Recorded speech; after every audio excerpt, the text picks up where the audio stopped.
Charles Darwin. Charles Darwin made what might be the most important scientific discovery of all time, the theory of evolution by natural selection. It was Darwin who first understood how it was that plants and animals evolved over time to produce new and different species. At first, this theory faced much opposition, but since that time, it has been supported by evidence from many areas of science. Darwin was born in a small town in England in 1809. When he was a young man, he went to university, first to study medicine, and later to study religion. However, Darwin found his schoolwork to be very boring. Instead, he preferred outdoor activities and was very interested in nature. While Darwin was at university, the British Navy was planning to send one of its ships, called the Beagle, on a voyage of exploration. As part of this voyage, the ship would need a naturalist who could study the various plants and animals that might be found. Darwin was recommended for this job by one of his professors, who had been impressed by Darwin. Darwin was chosen as the naturalist of the Beagle, and the ship left England in 1831. The ship's voyage took Darwin around the world, and he observed many species of plants and animals on his trip. In one place near South America, known as the Galapagos Islands, Darwin observed many unusual species of birds. Several of these birds seemed closely related to each other, but they differed in interesting ways. For example, some birds had long beaks that could reach insects hidden in the bark of trees, but other birds had thick beaks that could break open the shells of nuts.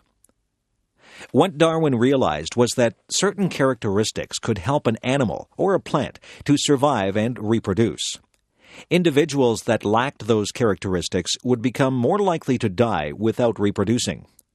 Over many generations, the useful characteristics would then become more and more common as the surviving individuals passed the characteristics on to their offspring.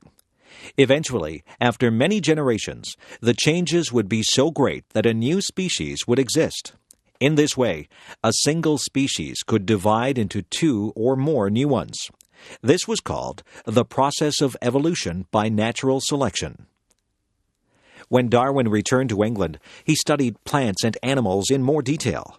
After much research, he began writing a book about his theory of evolution by natural selection. When the book The Origin of Species was published in 1859, it was very popular and very controversial. During the next 20 years, Darwin continued his scientific research, and he wrote several more books. By the time of his death in 1882, many biologists had realized that Darwin had made one of the most important scientific discoveries of all time. For the first time, scientists could understand the origin of the many different species of plants and animals. Obesity and Nutrition. For people in many countries, one of the great triumphs of modern life is that there is a great abundance of food. In those places, problems such as starvation and malnutrition are no longer prevalent, and people do not worry about going hungry. Despite the fact that there is plenty of food in modern countries, people still face many health problems that are related to their diet. One problem is that modern technology has made it possible to produce cheap and tasty food that is not very healthy. This leads to the problem that many people are obese or very overweight. One example of this is the fast food that is served by many restaurants. This food is often cooked by frying. Fried foods contain a high proportion of fat. Also, fast food meals are often very large. When people frequently eat large amounts of fried fast food, they will likely eat too much fat. This excess can lead to weight gain. Of course, many people enjoy the taste of fried fast food and like to eat it occasionally. However, eating this kind of food too often is bad for one's health. Another example of health problems caused by modern food products involves soft drinks and other sweetened beverages. These drinks, sometimes called pop, have a sweet taste that many people enjoy on occasion. However, these drinks contain large amounts of sugar. When people drink soft drinks very frequently, they consume a great deal of sugar. This excess sugar can lead to weight gain. The weight gain that can result from consuming too much fast food and too many soft drinks can have several harmful effects.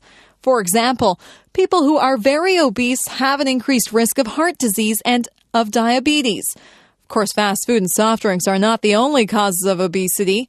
Other eating habits may be involved, and so are lack of exercise and genetic factors. To avoid the health problems that are associated with obesity, it is important that one does not eat too much food. However, this does not mean that one should try to eat as little as possible. People need an adequate amount of food in order to stay healthy. Also, it is important to avoid new fad diets that become popular from time to time because these are often unsafe. Some of the diets that are recommended in popular books do not contain adequate amounts of nutrients, such as vitamins and minerals. Instead, one should try to eat foods that are nutritious.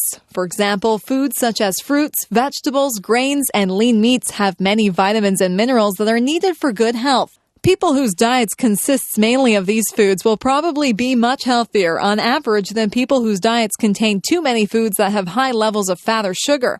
In addition, many of these nutritious foods are also very tasty and enjoyable to eat. FIFA.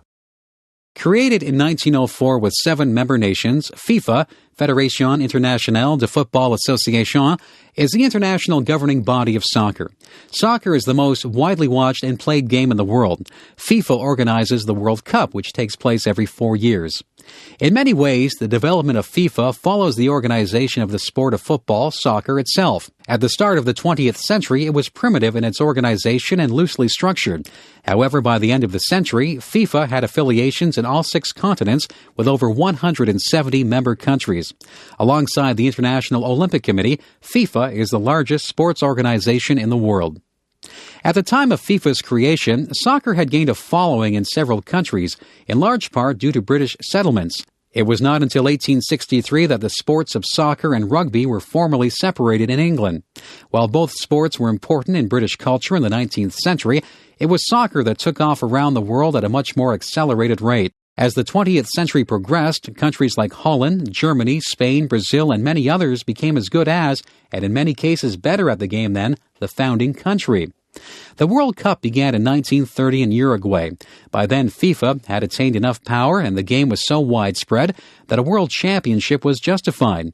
By the time the 1998 World Cup was staged in France, 112 countries competed. Despite the sport originating in England, that country did not win a World Cup until 1966. One notable exception to the soccer fanaticism that is seen in many countries around the world is the USA. There's always been a problem developing soccer in the country that dominates so many other professional and amateur sports. One of the main reasons for this is the country is inundated with its professional sports system. For one reason or another, the USA has opted for sports traditionally played in relatively few countries: American-style football, basketball, and what many consider to be the quintessential American sport, baseball. There is also the problem soccer presents for American television networks. Successful sports in the USA have usually been ones appropriate for commercial television. Soccer, with its 2 45-minute halves and long uninterrupted play, is less than ideal for commercials and advertising-based American television. The most recent evolution in soccer has been in the women's game. The 1999 Women's World Cup held in the USA was an unqualified success. Indeed, FIFA's president proclaimed that the future of football is female. Sexual attitudes and behavior. During the past several decades, there have been major changes within most Western countries in people's attitudes towards sex and in sexual behavior. For people who have lived throughout this period, the changes have seemed quite remarkable.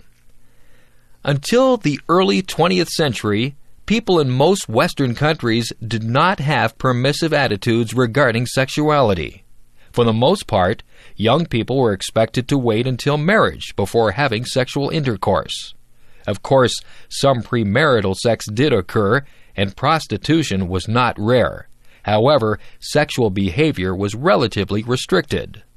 As the 20th century progressed, there was a gradual trend toward liberalization of attitudes toward sex. However, this trend was greatly speeded after 1960, when the first birth control pills became available. These contraceptive pills made it possible for women to engage in sexual intercourse without much risk of an unwanted pregnancy. As a result, many women were more willing to have premarital sex than was previously the case. Also during the 60s, Western countries were reaching high levels of wealth and education. A new and very large generation of young people was approaching adulthood, and there was a mood of rebellion against traditional norms. There was an increase in the number of people who engaged in sex before marriage, and also a greater openness about such behavior. By the 1970s, sexual attitudes had become quite liberal, and many young people were quite promiscuous in their sexual behavior. However, this pattern reversed somewhat during the 1980s. There was increased concern about sexually transmitted diseases, including AIDS. Moreover, many young women had been uncomfortable with the idea of unrestricted sexual behavior. As a result, sexual attitudes became slightly more conservative during the 1980s and 1990s, although they remained much more liberal than in previous decades. In the early 21st century, most young people in Western countries begin having sex during their high school years, although some people wait until they are considerably older. Some young people are promiscuous, but most engage in monogamous relationships that typically last for a period of several months or a few years. When one relationship ends, another usually begins soon after. This pattern usually continues until marriage. After marriage, most people have sex exclusively with their spouse. However, some people do commit adultery. Sexuality has changed a great deal in recent decades. It will be very interesting to see how people's sexual attitudes and behavior will change in the future. The Earth revolves around the sun. 1 year is the time required for the Earth to travel around the sun. For most of history, however, people did not know that the Earth moved around the sun. Instead, people believed that the sun moved around the Earth. The old idea that the sun moved around the Earth is known as the geocentric theory.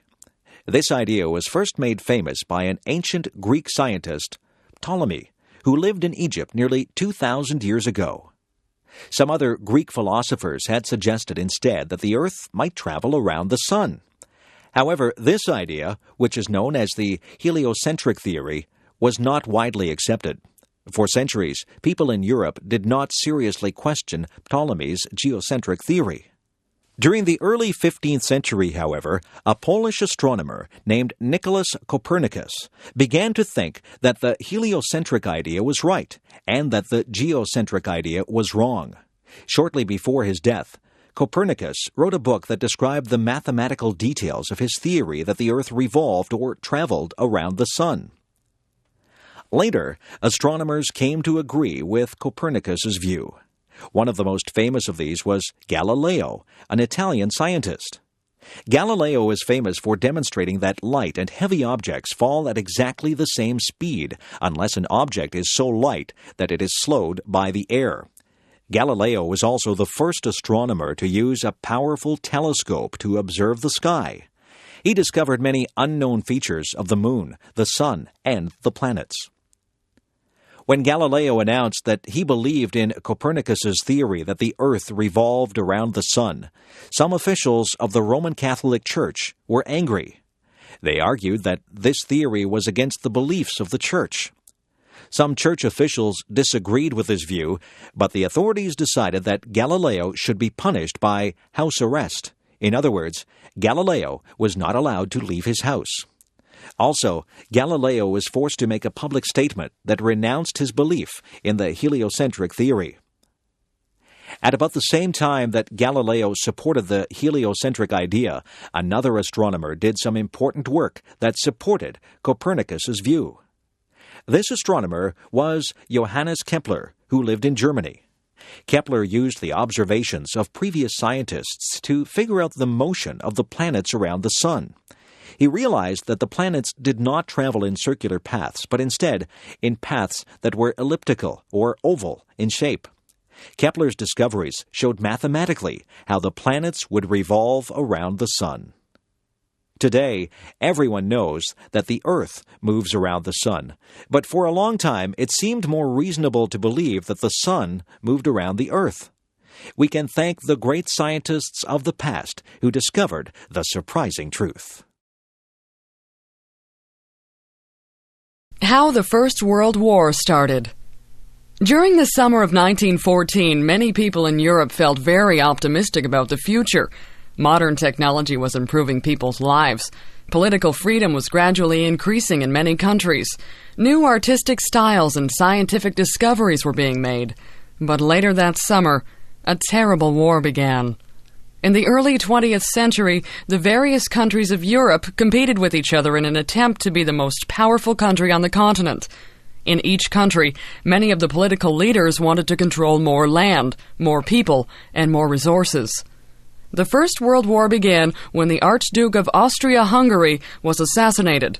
Austria-Hungary wanted to punish the assassin, who was from the small country of Serbia. This led to a serious dispute, and soon other countries were involved. Within a few weeks, a war had begun. On one side were Germany and Austria-Hungary, and on the other side were Russia, France, and Britain. The people in these countries at first welcomed the news of a war.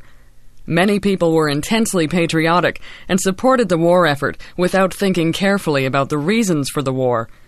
Some people thought that war would bring adventure and glory to their lives, and they cheered enthusiastically in the streets. After the war started, it soon became clear that it was a terrible disaster.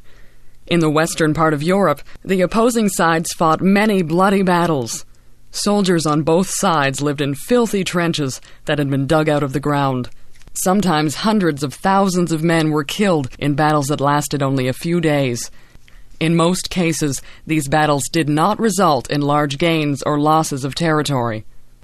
The war continued for more than 4 years. When the war was finally over, millions of people had been killed.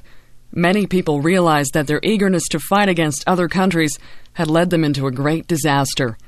This disaster did not end when the war ended in 1918. During the next 30 years, there would be many violent revolutions in Europe and a second major war that would be even worse than the first. Today, people in most European countries no longer view other nations as enemies. They have no interest in fighting wars with their neighbors. Instead, they're interested in trading with the other countries and in visiting those countries as tourists. The lessons of the 20th century have reminded people that wars can have terrible consequences. Two great musicians, Mozart and Beethoven. Much of the music of 18th and 19th century Europe is still enjoyed by many people. Two of the greatest musicians of that time were born only 34 years apart and actually knew each other for a short time. These great musicians were Mozart and Beethoven. Wolfgang Amadeus Mozart was born in Austria in the year 1756. As a child, Mozart was a music prodigy. He began composing music before his 5th birthday, and by the time he reached his teenage years, Mozart had already written many symphonies and other musical works. As a young man, Mozart worked as a concertmaster for the Archbishop of Salzburg in Austria. He also traveled to various European cities. When he was in his mid-20s, Mozart moved to the city of Vienna. Mozart had difficulty earning a living, but during this time he wrote some excellent operas and string quartets. Many people did not yet appreciate the greatness of Mozart's music. In his early 30s, Mozart became the court musician for the Emperor of Austria, and during the next few years, Mozart continued to write many beautiful works of music. Mozart died in 1791, but although his life was short, his productivity had been enormous. The beauty, grace, and technical precision of his music is still greatly admired, and he is considered one of the greatest musicians of all time. When Mozart was in Vienna, he met a young musician named Ludwig van Beethoven. Beethoven performed some music for Mozart, who was greatly impressed by the talent of this young man. Beethoven had been born in Germany in 1770, and from an early age he had displayed a great aptitude for music. Beethoven moved permanently to Vienna in 1792. He studied music under some famous composers and became known for his outstanding skill in playing the piano. Beethoven began to compose more of his own music, and these works became very popular. When in his late 20s, Beethoven began to lose his hearing. He continued to compose excellent music, but he became more withdrawn and performed less frequently. By the year 1817, Beethoven had become completely deaf, and he could no longer perform music. However, his creative genius did not deteriorate. Instead, Beethoven created many of his greatest works despite his deafness. It was Beethoven's influence that began the Romantic era of music, which followed the Classical era of the 19th century. Beethoven died in 1827, but his music remains famous for its beauty and originality. His greatest symphonies, such as the Fifth Symphony, are among the world's best-known works of music. Today, the works of Mozart and Beethoven are still popular among those who appreciate great music. Music fans can look back with wonder at the musical creativity that flourished in Vienna more than 2 centuries ago. Life in academia. A person like me who teaches and conducts research at an academic institution is called academic. The academic institution may be a form of a university, a college, or another post-secondary institution. I have been working in universities for almost 11 years. While enjoying my life in academia, we academics also have a lot of stress and often go through a large amount of stress and frustration. Firstly, we have pressure from the university we are working at to become effective teachers. As the environment, in terms of the society and the marketplace, has become more dynamic and competitive, we as teachers must provide students with necessary skills and knowledge so they can become successful in their society. It requires a lot of preparation, updating of material, self-learning, and continuous improvement in teaching. For these reasons, teaching and learning should complement each other. Secondly, we have pressure from both our university and our academic peers to become active and effective researchers. What we teach to our students in class is no doubt closely related to what we have learned or discovered from our research activities. Thirdly, we have pressure from the university and the community to become good corporate citizens through active participation in various university committees and/or the community at large. A university and the community it belongs to must work closely together to identify common interests and to conduct projects that could benefit both parties. Even with a high degree of the aforementioned pressures, I love my job as a teacher, scholar, and citizen. There is a high level of freedom and flexibility. Academia is a place to meet new people, to create new ideas, and for everyone in that community to learn. It is a place where both teaching and learning always take place. The automobile, or car. In many ways, the automobile has been one of the most important inventions of the modern age. People have been able to travel much more freely and across much greater distances than was possible in the past. The automobile, which most people refer to as the car, has also had some harmful consequences, such as pollution and accidents. However, it is clear that life has changed profoundly as a result of the car. Modern cars are very complicated, but the basic idea of how a car works can be described briefly. When the keys are turned in the ignition of the car, this creates a spark that ignites some gasoline vapor inside a cylinder. Then, the rapid expansion of this vapor pushes against a part called a piston. The movement of the piston then causes a turning motion in a shaft that is connected to the wheels. The wheels turn, and the car moves. The invention of the car and the engines used by cars happened gradually in the late 19th century, mainly in France and Germany. In the early 20th century, an American engineer named Henry Ford developed a new way of making cars. Instead of having one worker produce an entire car, he had each worker perform one part of the production of many different cars. This system was very efficient and allowed the mass production of cars. The first car to be produced in large numbers was called the Model T. The Model T Ford and other cars that were soon produced in large numbers were cheap enough that many people could afford to buy them. Many new roads were built and paved throughout North America to allow cars to be driven from town to town. People were able to travel much more easily and to visit places that had previously been difficult to reach. Some problems also came with the widespread use of cars. One of these problems was air pollution, because car engines burn gasoline, which produces poisonous exhaust fumes. Gradually, new laws and new technology have led to reductions in the air pollution that is caused by cars. Moreover, cars today are much more fuel efficient than they were in the past, requiring less gasoline to travel a given distance. However, this pollution is still a problem because of the many millions of cars that are used each day. Another problem has been car accidents, which have caused many thousands of deaths each year. During the 1960s, some journalists brought attention to the unsafe features of many cars. As a result, the safety of cars has been greatly improved. In addition, the use of seatbelts is now required by law. However, car accidents continue to be a serious problem. The future is likely to bring many interesting new changes to the car. Improvements in the safety of cars, in fuel efficiency, and in the cleanliness of car emissions are continuing to be made. Also, the increasing use of the car in economically developing countries will probably have important effects upon people's lives around the world.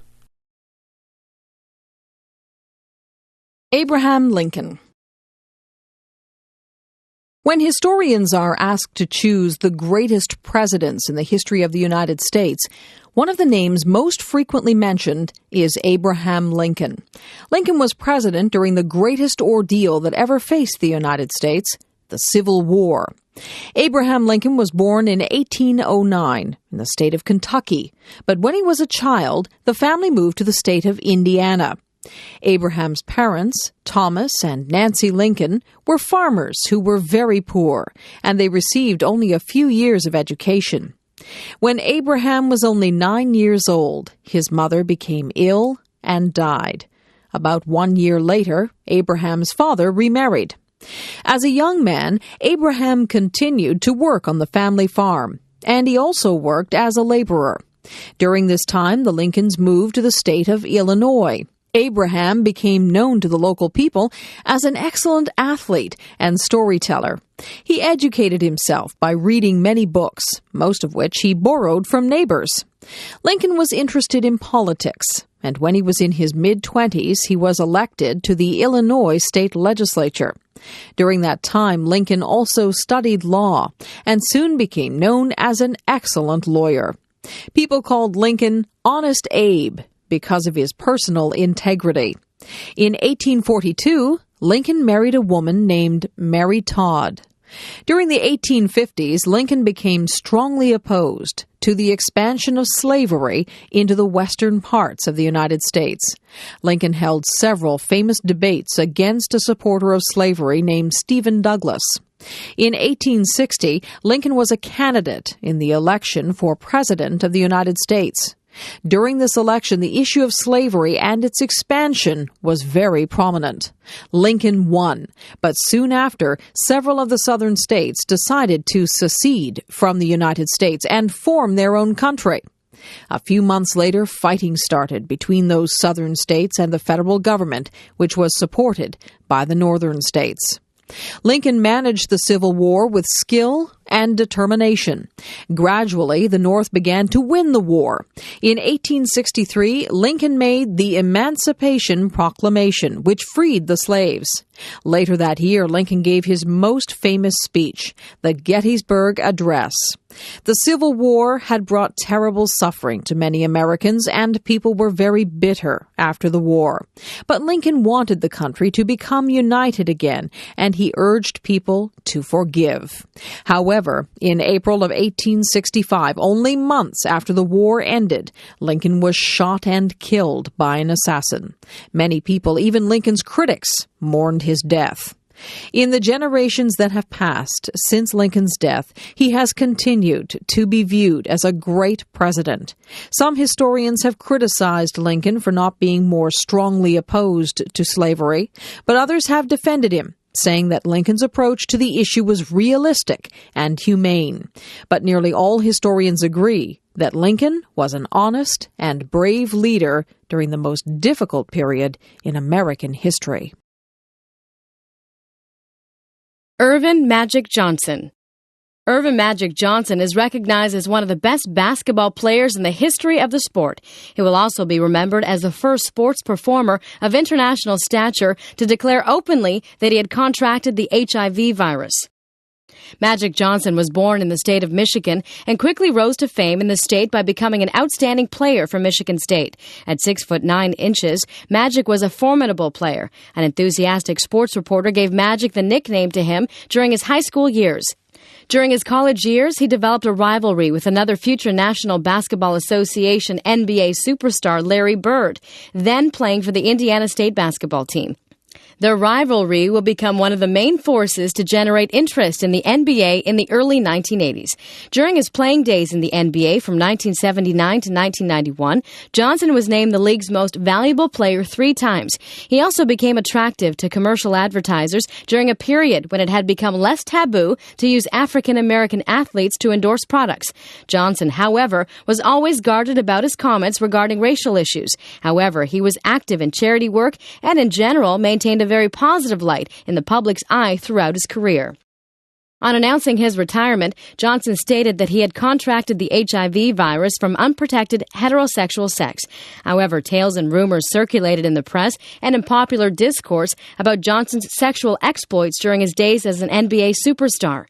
Ironically, Johnson, upon retirement, became a spokesperson for safe sex. Another famous sports star, tennis player Martina Navratilova, criticized Johnson and pointed out that if the same comments had been made publicly by a female, she would have been labeled a slut.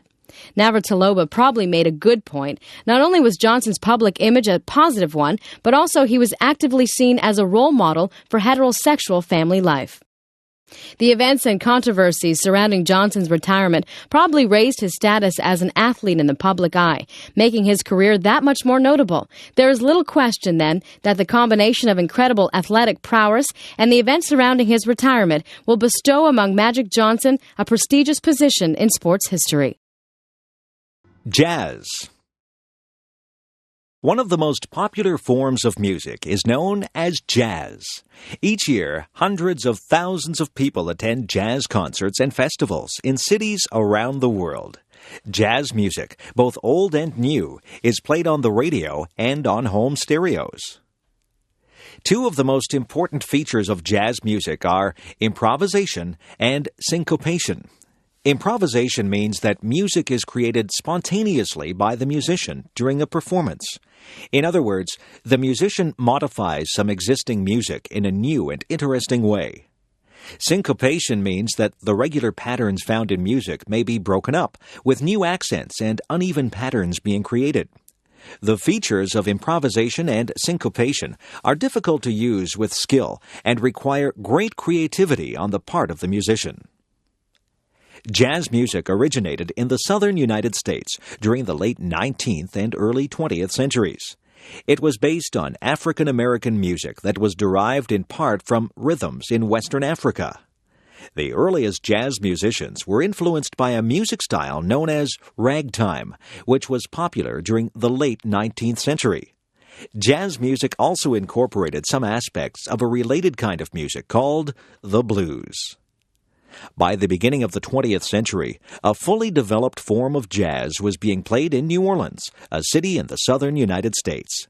Jazz musicians played instruments such as the trumpet, saxophone, cornet, and piano. Jazz soon became popular and was played on the riverboats that traveled along the Mississippi River. Some jazz musicians moved north to the city of Chicago, and young musicians in that city developed some new forms of jazz music. By the 1920s and 1930s, jazz was popular in many parts of the United States, and some musicians began forming large bands, comprising many musicians and many different instruments. This began the period known as the Big Band era, when a popular form of jazz known as swing music was played. During the 1940s and 1950s, other forms of jazz known as bop and cool jazz were developed. Some people preferred these newer kinds of jazz, but others preferred the older varieties. By the 1960s, some jazz musicians began to experiment with different kinds of musical instruments and with other kinds of music. Some musicians incorporated musical styles from other parts of the world, or combined jazz with rock music, and today, some musicians have blended jazz with rap music. However, some people prefer the more traditional forms of jazz music. Of course, most of the great jazz musicians of the early 20th century, people such as Louis Armstrong, Duke Ellington, Count Basie, Dizzy Gillespie, and Billie Holiday, are no longer alive. However, many great jazz musicians are still active, and many younger musicians have continued this form of music. People will continue to enjoy jazz music for a long time to come. Amelia Earhart. Amelia Earhart was one of the most famous airplane pilots of all time. She is famous for the impressive travels that she made in her airplane, for the mystery surrounding her death, and for showing that women could perform great feats of aviation. Amelia Earhart was born in the American state of Kansas in the year 1897. After graduating from high school, Earhart decided to become a nurse. She worked as a military nurse in Canada during World War I, treating injured soldiers. After the war, she returned to the United States and became a social worker. But in 1920, she saw airplanes in a stunt-flying exhibition, and early the next year, she took her first ride in an airplane. It was then that Amelia Earhart decided to become a pilot. Within a few months, Earhart saved her money and bought a small airplane. She flew frequently and improved her skills as a pilot. In 1928, she joined two men in a flight across the Atlantic Ocean. But Amelia Earhart's greatest exploits were still to come.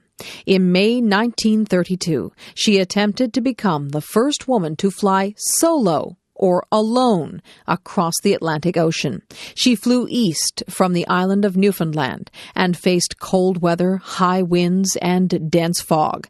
But she successfully crossed the ocean and landed her airplane in a farmer's field in Ireland.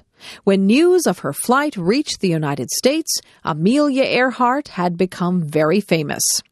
Later flights by Amelia Earhart were equally impressive. She became the first person to fly from Hawaii to California, across 4,000 kilometers of Pacific Ocean. She also became the first person to fly from Mexico City to the New York City area. But in 1937, she planned her most ambitious flight, a journey around the world. On June 1st, 1937, Amelia Earhart took off from Miami, Florida. She was accompanied by her navigator, Fred Noonan. They flew east, making stops along the way. Within 1 month, they had flown across 3/4 of the globe, reaching the Pacific island of New Guinea. On July 2nd, Earhart and Noonan took off from New Guinea, flying toward Howland Island. This very small island was over 4,000 kilometers from New Guinea and was very difficult to find in the middle of the vast ocean. During this flight, Earhart and Noonan were in radio contact with some ships from the U.S. Navy. However, bad weather made it impossible to see the stars at night, so navigation was very difficult, and the plane became lost. Earhart and Noonan never arrived at Howland Island. The U.S. Navy undertook a massive search, but they never found the lost airplane. Earhart and Noonan had been lost at sea.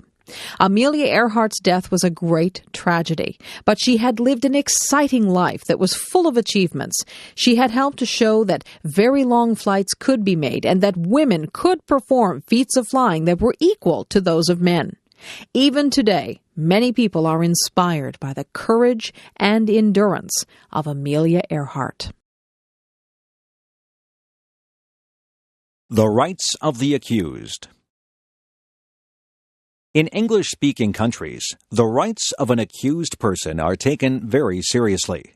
Over many centuries, laws evolved in such a way that people could not be arrested or charged without a very good reason. Of course, every country needs to enforce its laws. This means that police officers are needed, and so are prosecutors, the lawyers whose job is to make criminal charges against people who break the laws and to prove that those charges are true. However, it is very important that people's freedoms are not taken away wrongly. People should not be punished unfairly, and people who are accused of crimes must have the opportunity to defend themselves. In some parts of the world, people can be arrested and imprisoned for long periods of time without any criminal charges being made against them. One of the most important principles of justice in English-speaking countries is that a person cannot be held by the police unless that person is charged with a crime. This principle is known by the Latin term habeas corpus. According to the idea of habeas corpus, the police are not allowed to detain a person for more than a certain period of time, usually 24 hours, unless some charge is made against the person. A judge will order the release of a person who is not charged with a crime. Another important feature of justice systems in most English-speaking countries is that accused individuals have the right to be represented by a lawyer. Most accused people want to hire an expert lawyer. However, even if a person cannot afford to hire a lawyer, the criminal court must provide a lawyer who will represent that person. The lawyer for an accused person is required to defend that person as thoroughly as possible. One of the most important aspects of justice systems in the United States and the British Commonwealth is that an accused person must be fully informed of any charges made against them. Also, any evidence that will be used to show the accused person's guilt must be shared with the accused person and with that person's lawyer. In this way, accused persons can challenge the truth of any evidence that will be used against them. Similarly, any person who acts as a witness against an accused person can be cross-examined by the accused person's lawyer. This means that the statements of a witness can be challenged by the accused person. Another important element of most English-speaking justice systems is that evidence must be obtained fairly. Police officers cannot simply enter a person's home to look for evidence of a crime. They must first have a good reason to believe that a crime has been committed, and they must obtain permission from a judge to enter the person's property. This permission is called a search warrant. Because search warrants are required, people are free from arbitrary invasions of their property by police. Finally, another important aspect of most English-speaking justice systems is that trials must be held in public, where other citizens can watch the trial. An accused person is not tried secretly. Moreover, as discussed in another passage, the accused person has the right to be tried by a jury of other free citizens. All of these rules ensure that order can be maintained without taking away the freedom of innocent people. Anne Sullivan and Helen Keller. The story of Anne Sullivan and Helen Keller is the story of a dedicated teacher and an eager student. The story is very remarkable and inspiring because the teaching was done without sight and without sound. Helen Keller was born in the American state of Alabama in 1880. She was a happy and healthy baby, but before she reached the age of 2, she was struck by a severe fever. As a result of this fever, she became both deaf and blind. After her illness, the young Helen Keller learned to use her other senses. For example, she touched other people's hands to figure out what they were doing. In this way, she also learned that people could communicate by moving their lips. Helen could not talk. Instead, she communicated with her family by making sign movements with her hands and body. However, Helen became very frustrated by her inability to see, hear, and talk. She often became very angry and had many temper tantrums. When Helen Keller was 6 years old, her family took her to see Dr. Alexander Graham Bell, who was an expert on educating deaf children. This man was also famous for inventing the telephone. As a result of this visit, Helen's parents hired a tutor for their daughter. The tutor was a very intelligent deaf woman named Anne Sullivan. At first, it was difficult to teach Helen because she still made many angry outbursts. Gradually, Anne Sullivan gained Helen's trust. One day, Anne began to teach Helen to communicate. Anne took Helen to a well and pumped some water onto Helen's hand. Then Anne used her finger to write the letters W-A-T-E-R onto Helen's hand. By repeating this, Anne was able to teach Helen how to write the word water. As soon as Helen learned that things could be named in this way, she wanted to learn the names of many other objects and actions. She was curious about many things and learned a great number of words. She also learned to read by using the Braille alphabet.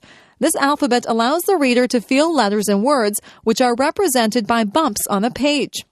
Also, Helen learned to talk by feeling and then copying the movements of people's mouths.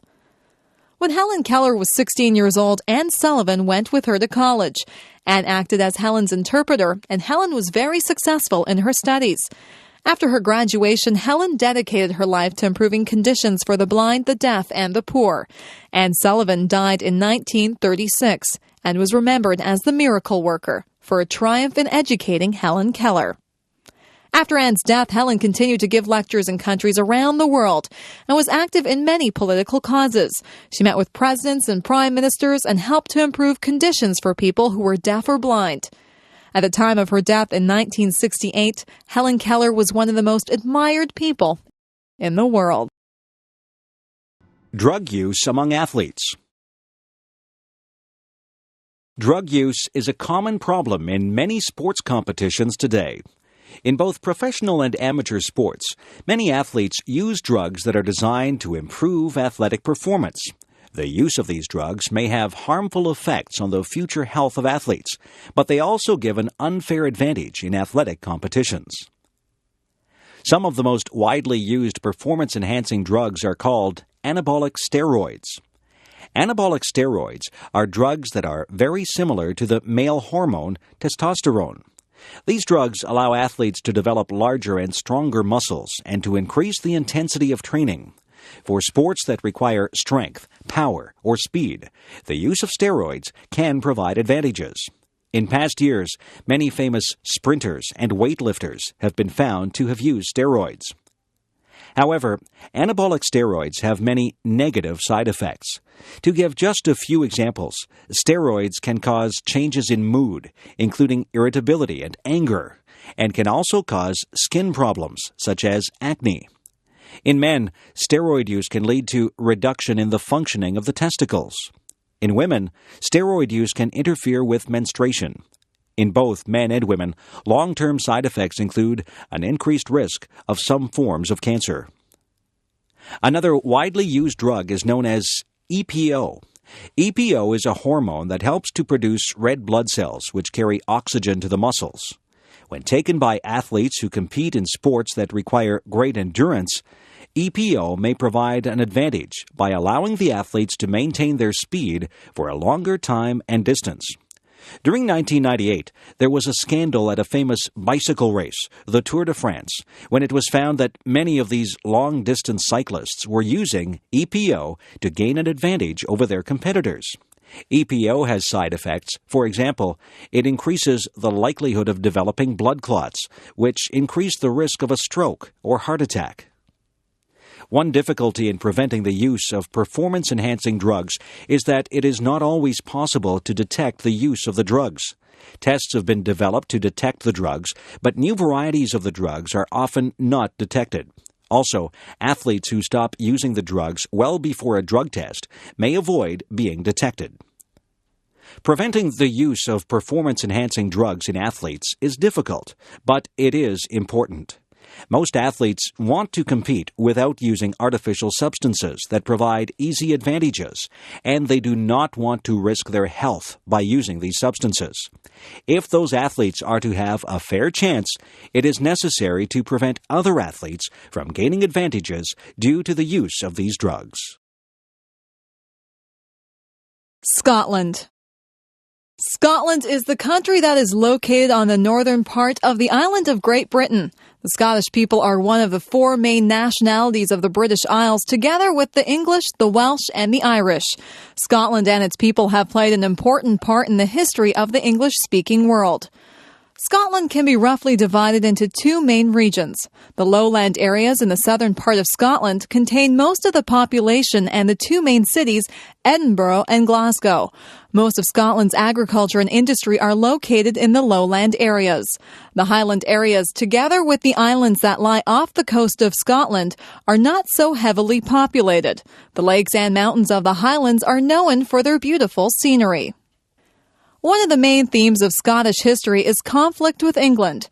During the Middle Ages, the English and Scottish kings were often at war. Around the year 1300, the Scots repelled some invasions from England. During the 1600s, though, Scotland and England had the same king, and the countries were officially joined as the United Kingdom in 1701. For people in the Highlands of Scotland, the 18th century was very difficult. Most people worked as farmers on land that was owned by a few wealthy landlords. The landlords decided that they could make more money on the land if they evicted the farmers, so many of the farmers were forced to leave. The Highlanders rebelled against the king in 1745, but they were defeated. During the 18th and 19th centuries, many people left the Highlands of Scotland. They moved to the United States, Canada, Australia, and New Zealand. During the 19th century, Scotland was the first country to have universal public education for children. The country produced a great number of famous scientists and inventors during that time. Scotland is famous for its national costume. This costume includes the kilt, which is a knee-length skirt worn by both men and women. The kilt is made from a fabric that contains stripes of different colors and widths, which cross over each other to produce a pattern that is called a tartan. In the Scottish Highlands, groups of related families called clans have their own unique tartan. Another famous part of Scottish heritage is the musical instrument known as the bagpipes. The bagpipes have a distinctive sound that is easily recognized. Bagpipes were originally played to intimidate enemies in battle, but today Scottish people play the bagpipes at parades and other celebrations. People of Scottish heritage around the world celebrate their heritage on January 25th of each year.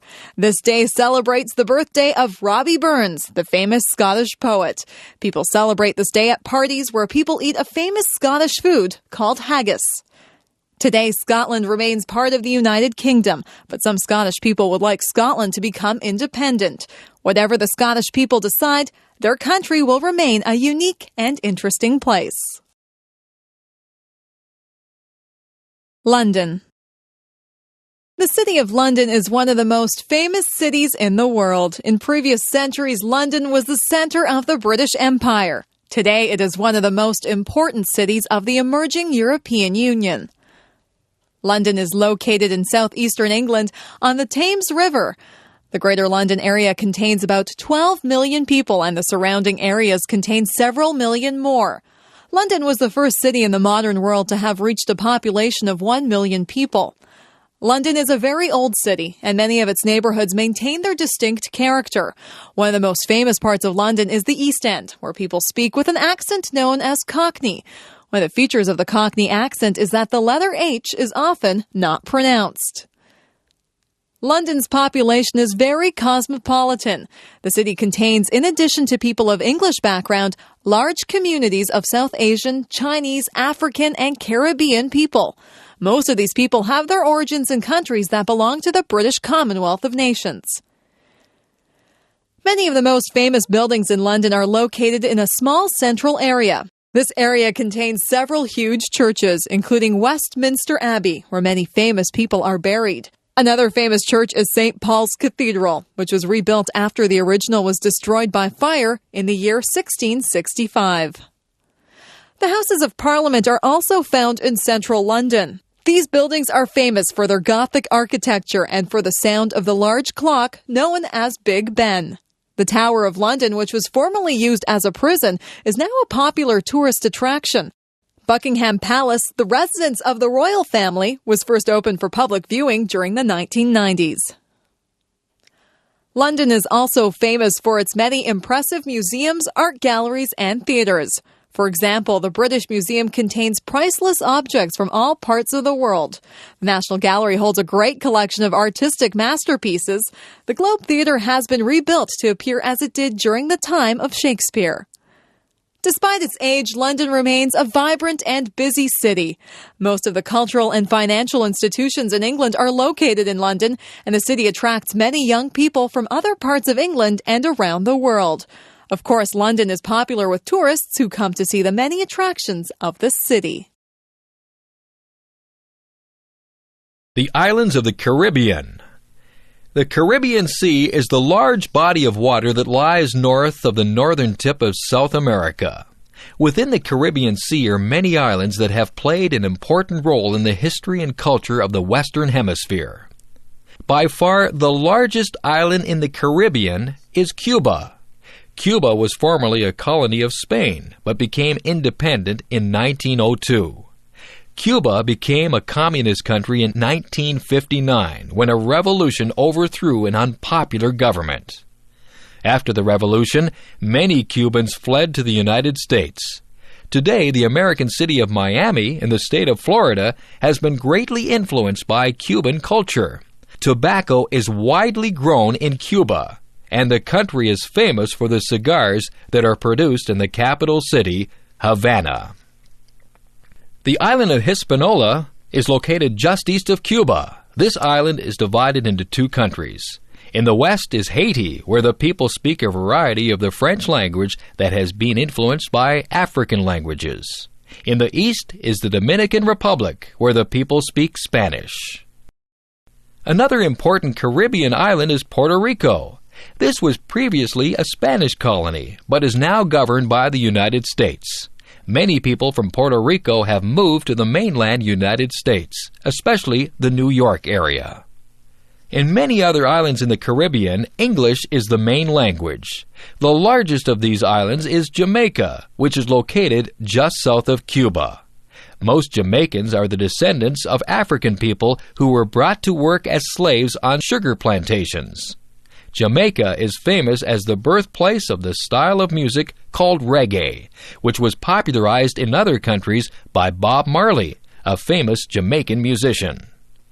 Another important English-speaking Caribbean island is Trinidad. This island is located just north of South America. The population of Trinidad is very diverse. The largest groups of people are descended from people who came from Africa and India, but there are many other nationalities also. Trinidad is famous for a style of music known as calypso, and for musicians who produce pleasant sounds by playing steel drums. There are also many other smaller islands in the Caribbean, each with its own unique features. Many of these islands possess fine beaches and are popular tourist destinations. The warm weather of the Caribbean makes it a popular place for North Americans who must live through cold winters. George Washington Carver. George Washington Carver is possibly the most famous agricultural scientist of all time. He invented hundreds of products that could be made from crops such as peanuts and sweet potatoes, and he changed the methods of farming in the southern United States. The story of George Washington Carver's life is interesting and inspiring, as it shows how some people can achieve success despite adversity. George Washington Carver was born in a small town in the American state of Missouri in 1864 or 1865. He was named after the first president of the United States. George's parents were slaves. His father was killed in an accident, and his mother was kidnapped and later died. George and his brother were raised by a married couple, the Carvers, who had owned George's mother. George was often sick during his childhood, but he showed an intense interest in nature. The Carvers taught George to read and write, and he became known locally as an expert on plants. Later, the Carvers sent George to a school for African American children in a nearby town. After his graduation, George Washington Carver continued his education in the state of Iowa. While a student in Iowa, Carver had very little money and had to work at many jobs to afford the costs of his education. However, his knowledge of plants was very impressive, and after receiving his master's degree, he became a teacher at the college he had attended as a student. Soon, however, Carver moved south to the state of Alabama, where he worked as a teacher and researcher at a college for African American students. It was here that Carver stayed for the rest of his life, and it was here that he performed his important agricultural research. One problem for farmers in the southern United States was that the most widespread crops, cotton and tobacco, tended to remove nutrients from the soil. Carver realized that this problem could be solved to some extent by rotating the cotton and tobacco crops with other kinds of crops, such as peanuts and sweet potatoes, which could help to preserve the nutrients in the soil. Carver's discoveries made the peanut, the sweet potato, and the soybean very useful to southern farmers. He invented the food product known as peanut butter, plus hundreds of other products. For example, Carver found ways to produce plastics, ink, cooking oil, paints, and cosmetics from peanuts and other crops. Carver also developed a new variety of cotton. Carver received many awards for his scientific research, but he was never interested in fame or fortune. When Carver died in 1943, the American government made his birthplace a national monument. Today, Carver is still known as a great agricultural scientist. The Mississippi River. The Mississippi River is the longest river within the United States and the fourth longest river in the world. This river holds a special place in American history and literature, and in the imagination of ordinary Americans. The Mississippi River begins in the hills of northern Minnesota, near the Canadian border, and flows southward about 3,700 kilometers through 10 states before draining its water and silt into the Gulf of Mexico. Traditionally, the river is viewed as a natural boundary between the eastern and western halves of the United States. Until the year 1803, the areas to the west of the Mississippi River and the areas around the mouth of the river were claimed by Spain and by France. In that year, the French Emperor Napoleon decided to sell this land to the United States of America. This sale, which is called the Louisiana Purchase, was very important for the United States. By controlling the Mississippi River, the Americans would be able to use it for transporting goods and people in this rapidly developing area. For many years, riverboats were the main method of long-distance transportation for people living near the Mississippi. Steam-powered boats with large paddle wheels that pushed the boat forward were very popular in the time before cars and airplanes. One of the famous cities along the Mississippi River is St. Louis. This city is known as the Gateway to the West.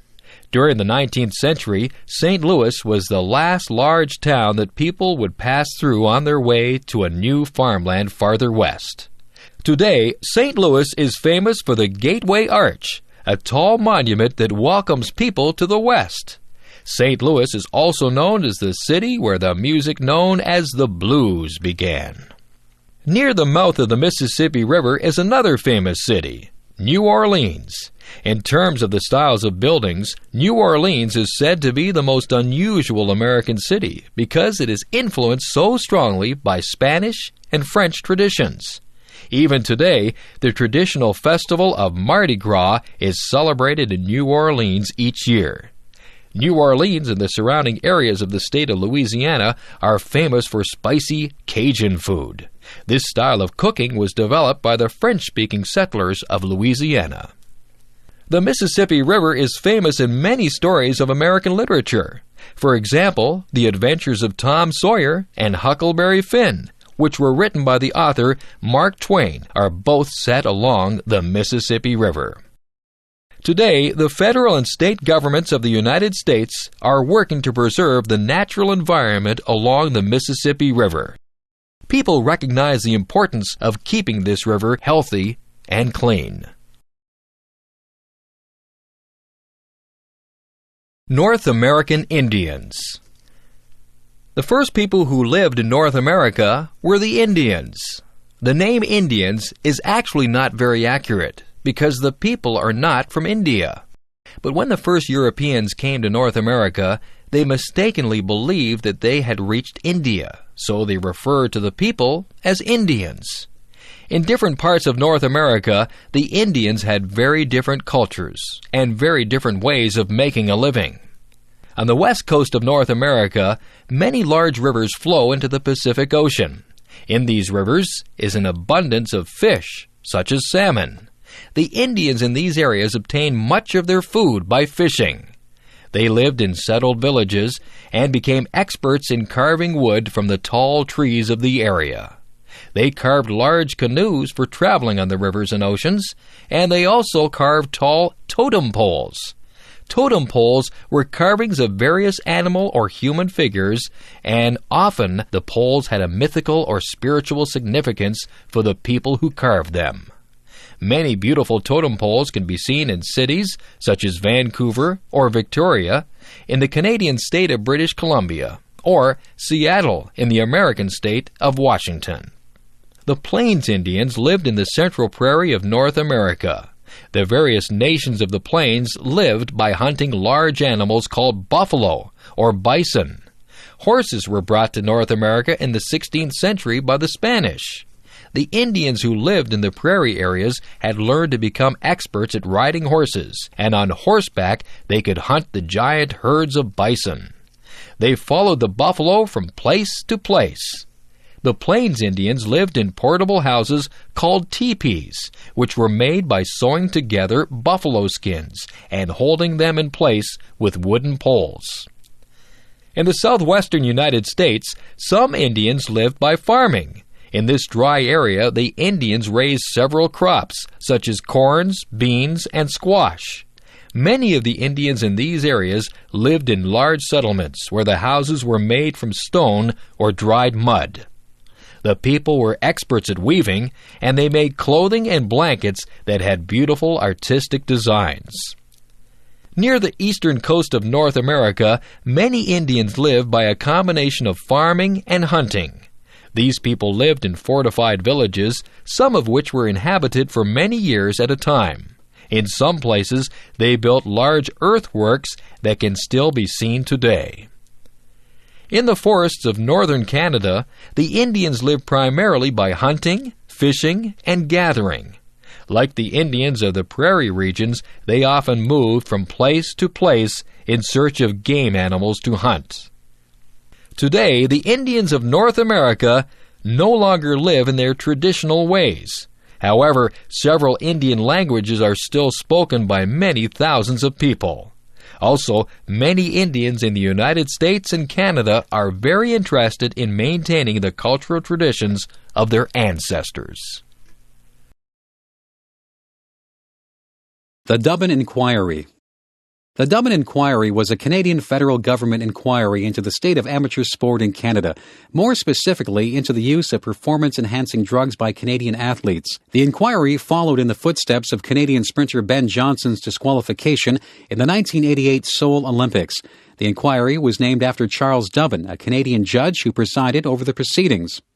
Johnson won the Olympic men's 100-meter final in a world record time of 9.79 seconds. However, his post-race mandatory drug test was positive. Johnson was found to have taken the steroid stanozolol. The subsequent stripping of Johnson's gold medal turned into probably the most famous case of drug use in the history of sports.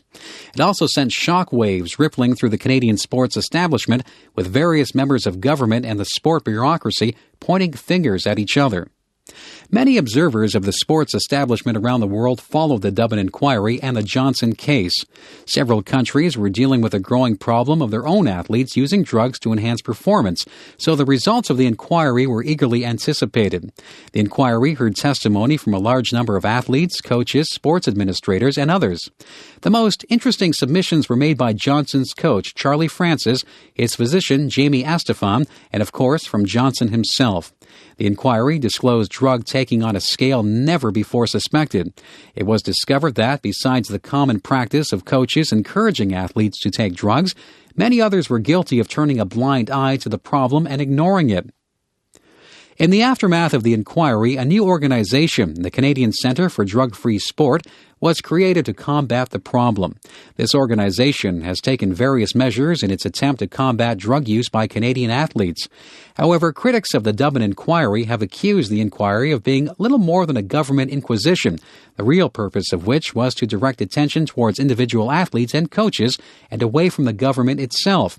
Increasingly, in the 1980s, Sport Canada, the governing body responsible for the administration of elite amateur sport in Canada, had taken a success-oriented approach to Canadian sport, emphasizing winning medals above all other goals.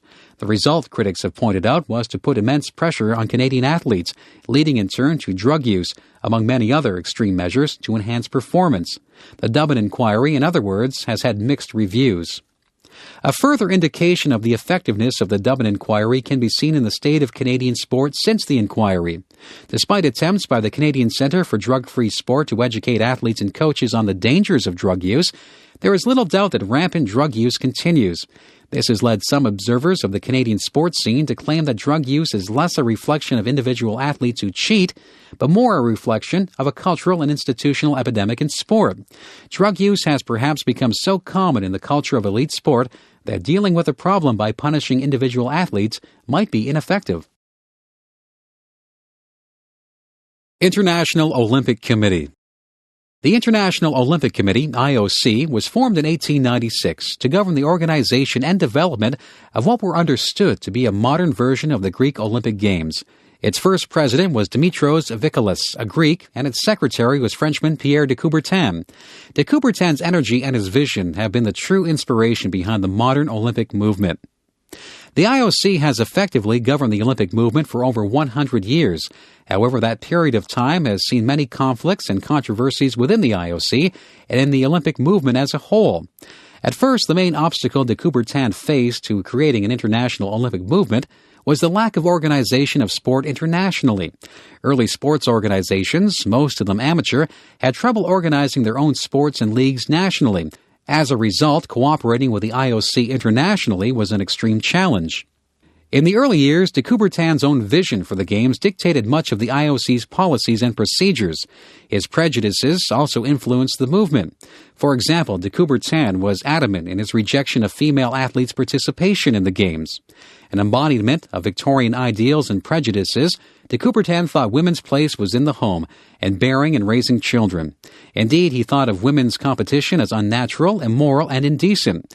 As a result of de Coubertin's powerful position within the IOC, it would take many years to have women participating in any significant way. The IOC has always claimed a hands-off approach to political struggles and controversies surrounding the Games, claiming, now for over 100 years, that the IOC is not a political organization and that the sport in its purest sense, one represented best by the IOC, of course, is inherently non-political. The IOC has always had trouble answering critics who point out obvious exceptions to the claim. At the simplest level, the act of competing under national flags, something the IOC encourages, is a political event. At a higher political level, the Olympic Games have been used for political demonstrations through boycotts, and the Olympic movement was probably the most visible means of symbolically fighting the Cold War. The post-World War II years were lean ones for the Olympic movement. The IOC and hosting cities and nations often had trouble breaking even. At its worst, the Games went into great financial debt, most notoriously in the Summer Games in Montreal in 1976. However, since that time, the Games have taken a more market-friendly approach, encouraging private sponsorship and negotiating massive television contracts with networks around the world, especially those in the USA. As a result, the IOC is a much more financially solvent organization than it was a few decades ago. However, it is not clear that the IOC is following its founder's original plan for the movement. After all, de Coubertin was a pure amateur at heart. The current commercially oriented Olympics would make de Coubertin concerned, to say the least. Sport in Canada. There is a long and rich history of sport participation in Canada. Many of the sports and games Canadians currently play can be traced back to the early days of Canadian history. In the 19th century, sport and games in Canada were not highly organized. Few people had the time or money for playing games. The harsher aspects of everyday life took precedence. However, around the turn of the century, several amateur sport organizations emerged. These groups attempted to organize sports competitions, set rules, and develop teams and leagues. As a result, organized competitions quickly grew in number around this period of time, especially in the 50-year period between 1870 and 1920. Some of the earliest organized sports in Canada were rifle shooting, rowing, track and field, rugby, football, skating, cricket, and golf, among others. Many of these sports were imports of sporting traditions from Great Britain. This made sense given that many of the leaders of early amateur sports organizations were recent British immigrants to Canada. An example of early Canadian sport can be seen in the sport of rowing. Imported from the rowing traditions in England, rowing was one of the most famous sports in early Canadian history. Although relatively few Canadians actually rowed themselves, many participated as spectators. Rowing races between Canadian oarsmen and between Canadians and international competitors were famous events. Also, gambling or betting on the outcome of races attracted many spectators. The most famous Canadian athlete of the times was Ned Hanlon, 1855 to 1908.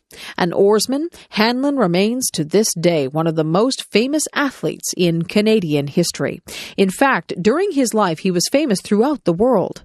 A Canadian and world champion several times over, Hanlon was a fierce competitor.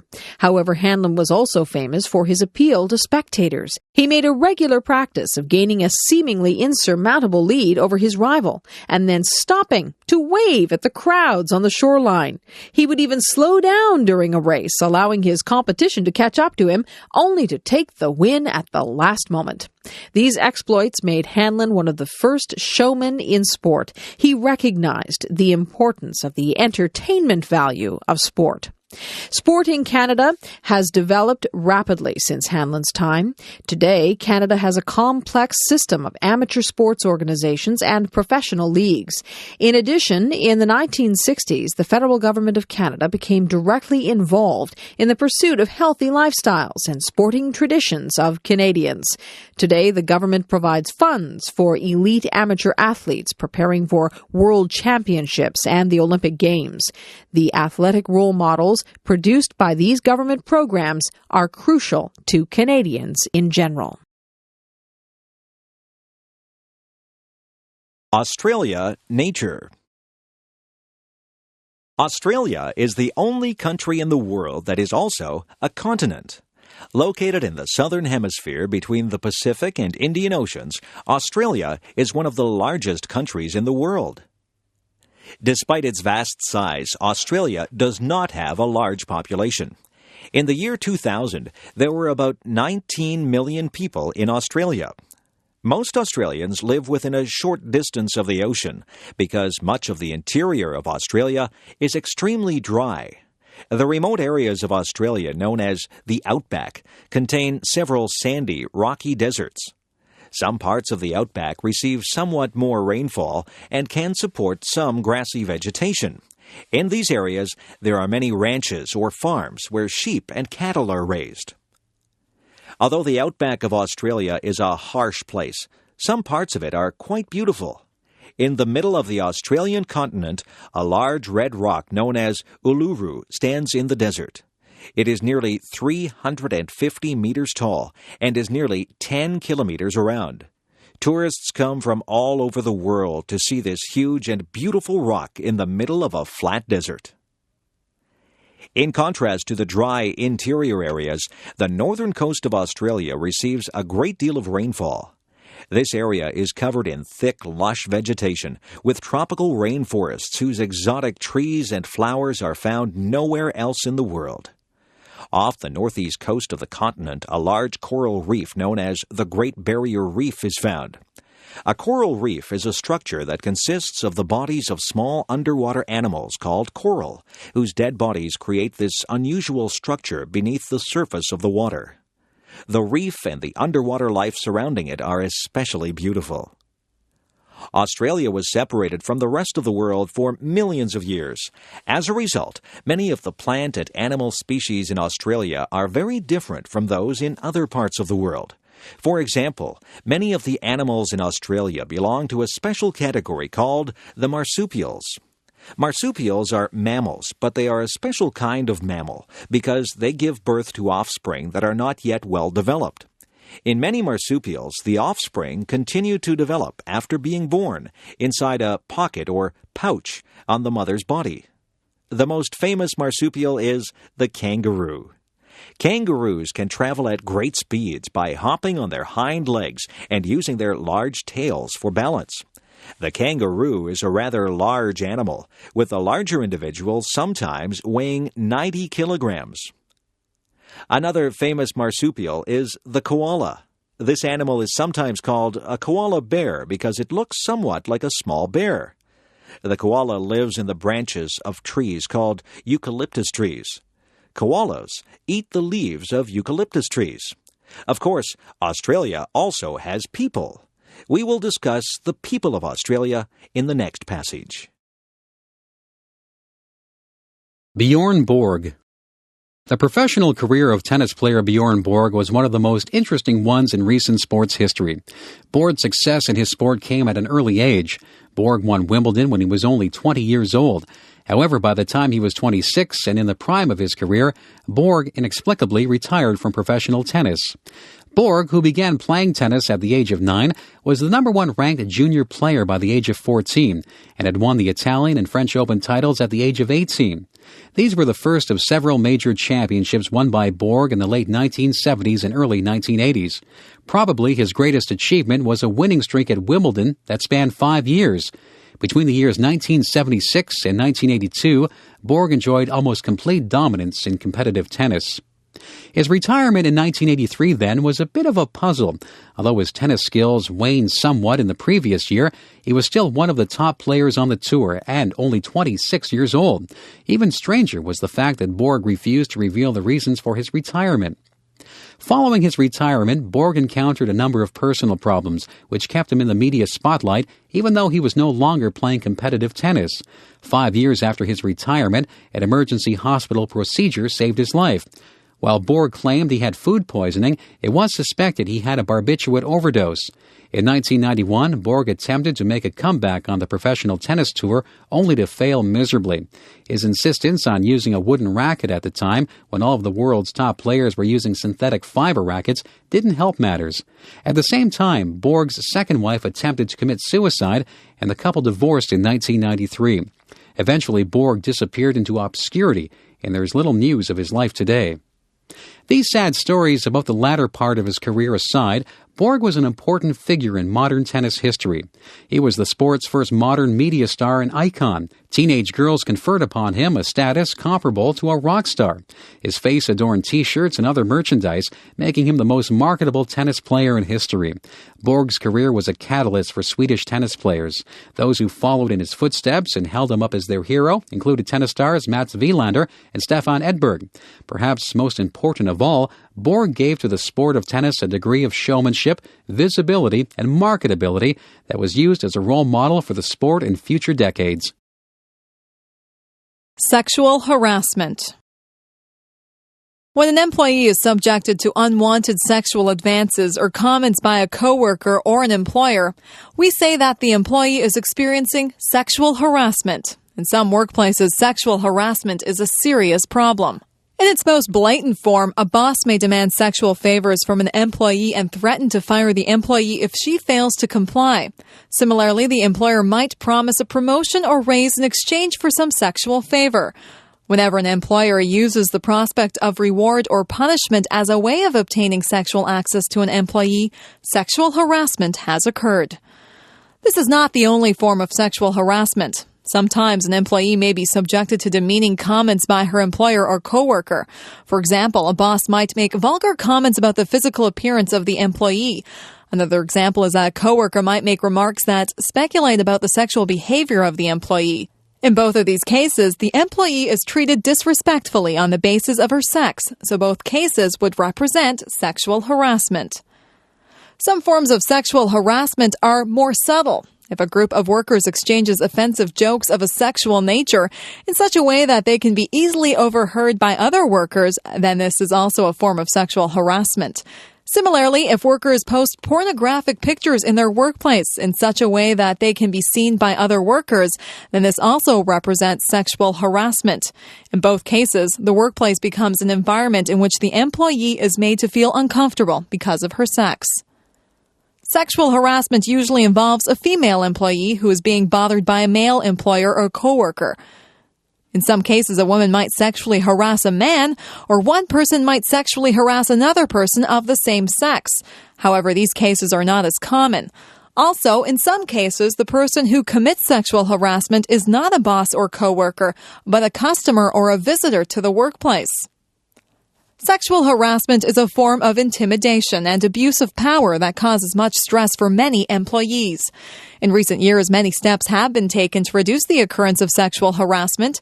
Educational campaigns have been designed to teach people that sexual harassment is wrong. Stronger penalties for sexual harassment have been introduced.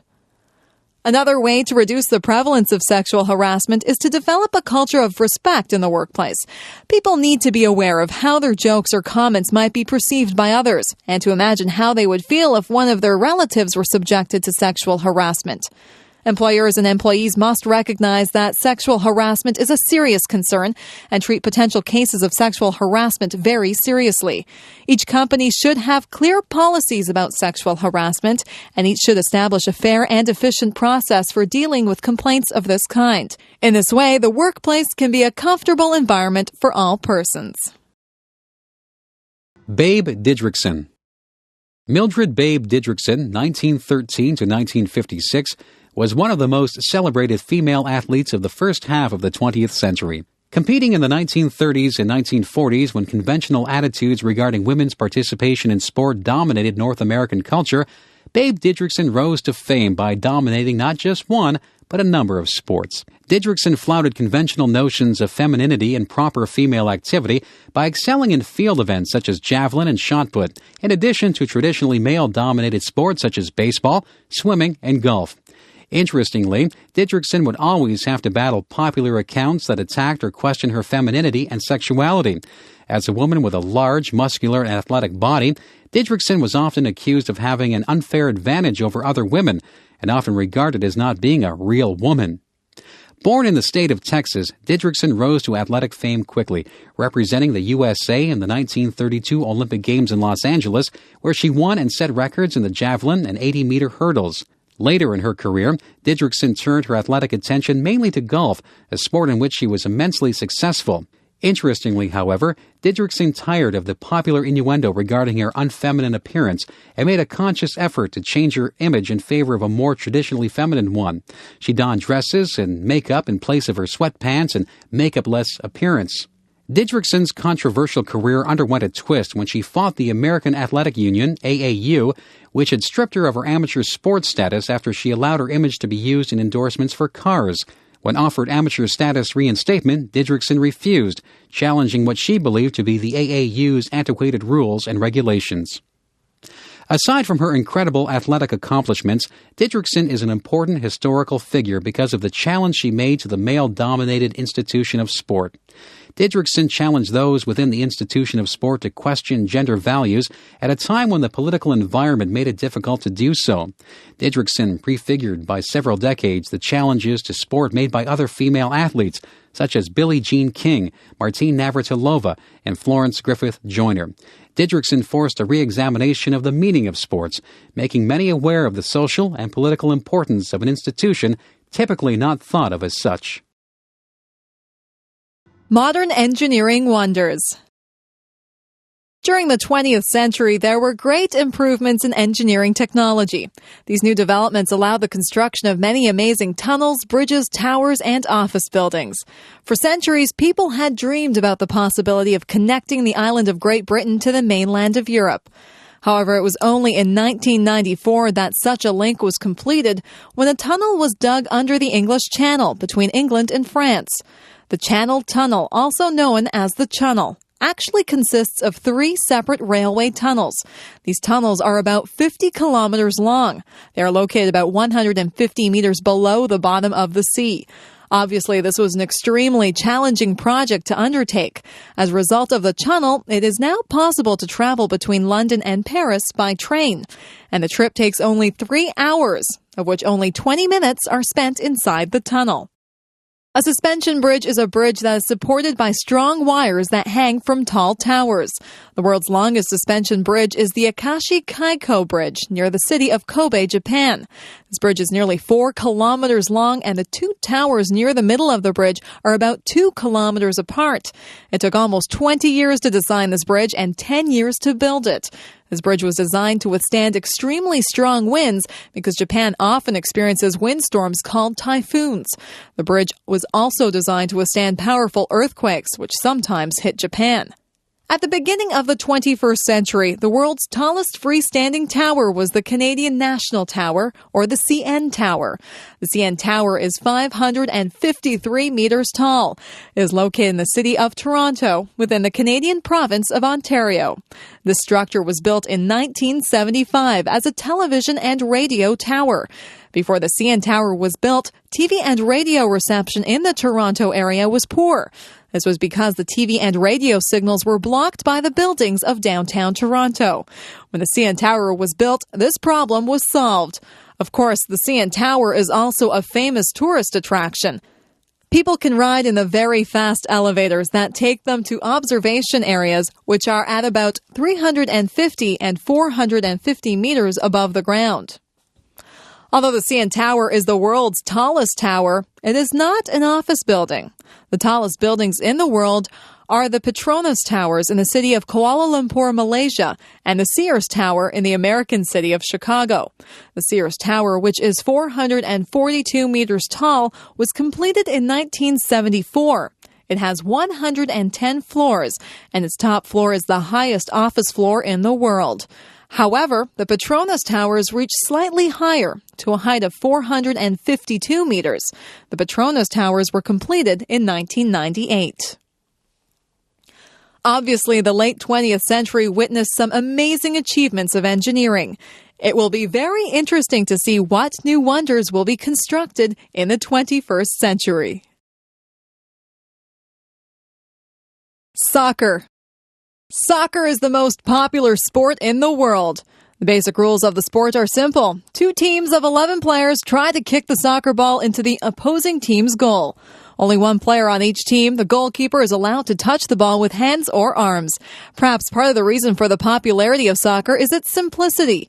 The game requires no expensive equipment, merely a ball and a playing surface, preferably a large grassy area. For children in most parts of the world, soccer is the sport that is played most widely. Soccer is also known as football, especially in England. However, soccer should not be confused with American football, Australian rules football, and rugby football, which are very different sports. Although the basic rules of soccer are easy to learn, it is very difficult to master the skills of the game. The best soccer players have developed through natural talent and hard work a remarkable ability to control the soccer ball with their feet, knees, torso, and head. They can pass the ball very accurately or shoot the ball very hard. The most famous soccer tournament is the World Cup. Every 4 years, teams representing countries from around the world play in a tournament to decide which country has the best soccer team in the world. Because soccer is such a popular sport, it is not possible for every country in the world to be represented at the World Cup tournament. To decide which countries may participate in the World Cup, it is necessary to have tournaments within various regions of the world. The countries that perform well within their parts of the world can then proceed to the World Cup. In the past, most of the available places at the World Cup have been reserved for teams from Europe and from South America. The reason for this is that soccer has been extremely popular in these continents, which have produced the winning teams in previous World Cup tournaments. Recently, however, several African and Asian countries have played quite well at the World Cup, so there are now additional places provided for teams from Africa and Asia. Someday, teams from these areas will win the World Cup. However, there will no doubt be strong competition from countries that have traditionally had very strong teams, such as Argentina, England, Brazil, France, Germany, Italy, and the Netherlands. In many parts of the world, soccer has been an increasingly popular sport for women. There are now many soccer leagues and tournaments available for women athletes, and it seems likely that the number of women who play soccer will someday equal the number of men who play soccer. Among children in many parts of the world, soccer is equally popular for boys and girls. Extinctions. Ever since human beings appeared on the earth, we have had a serious impact on other living things. One of the most serious results of the human presence has been the extinction of other species. Since the arrival of humans, many species of animals and plants have died out as a result of human activity. The extinction of species is a serious problem. When certain species are eliminated, this may disrupt the balance of nature, leading to overpopulation of some species and extinction of others. These changes may have an impact on humans. Also, some of the species that become extinct might have had benefits for human beings. For example, scientists believe that some of the plants growing in rainforest areas might be valuable for treating human diseases. If these plants become extinct as a result of human activity, then these treatments will never be found. The earliest extinctions caused by humans occurred very long ago. Modern humans emerged in Africa over 100,000 years ago, and some of those people migrated to other parts of the world. When they reached new areas, they found that it was very easy to hunt the large animals, which had not previously been hunted by humans. As these prehistoric people moved into Europe, Australia, and the Americas, they killed large numbers of large animals. Within a few hundred years, many species of animals had become extinct. For example, prehistoric people reached New Zealand less than 1,000 years ago, but they soon hunted a huge bird called the giant moa to extinction. With the beginnings of modern technology several hundred years ago, many other species were driven to extinction. Hunters armed with guns were able to kill vast numbers of animals. In North America, this led to the extinction of bird species such as the passenger pigeon, which had previously been very numerous. Other species were nearly wiped out, such as the large prairie mammals called bison. There were once millions of these animals, but now only a few thousand remain. Today, many more species of animals and plants are going extinct. Sometimes this happens because of human expansion into areas that are the habitat of certain species. When people clear a forest, some species may be lost.